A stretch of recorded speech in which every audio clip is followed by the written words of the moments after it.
Zdravím vás, tu je Peter pri ďalšom videu. Vlastne toto je moja reakcia na jedno video od Snipe CSGO a určite si pozrite jeho channel, dávam ho do popisku. Je to je reakcia na jedno z jeho videí.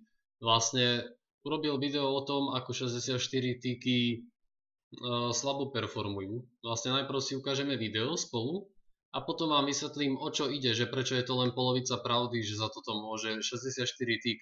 Totižto občas nadávam pri matchmakingu proste, že ma zabili alebo že si cheatujú pomocou lagov a ja vám to teraz vysvetlím. Ako môže fungovať cheatovanie pomocou lagov, aj keď toto použijem len na demonštráciu a zrejme on necheatoval. Ale ukážem vám tú demonštráciu, prečo sa dá cheatovať. Takže prehráme si video. Viete, že je to v pohode. Je tam jeden týpek v okne, je tam jeden týpek v cineme a proste on si ho bude píkovať. Zrazu mu len tak nabehne. Tento týpek, ktorý drží AWP, vystrelí skôr. Avšak zabije ho on. A teraz si pozrieme spomalený záber, ktorý tam dal. A porovnáme si to, alebo vysvetlím vám, že prečo to je, že to nie je tým 64 typom.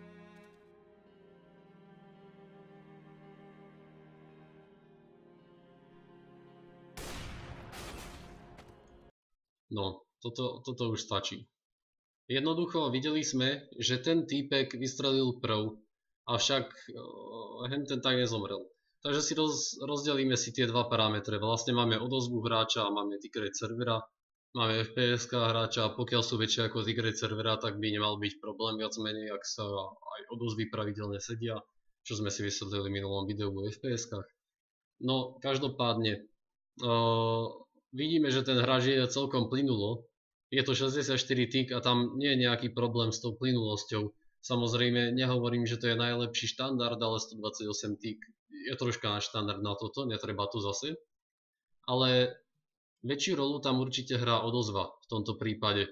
To znamená, že ak ten druhý hráč mal povedzme 300 milisekúnd, pozerajte. On tam už píkuje, tento hráč tu už píkuje.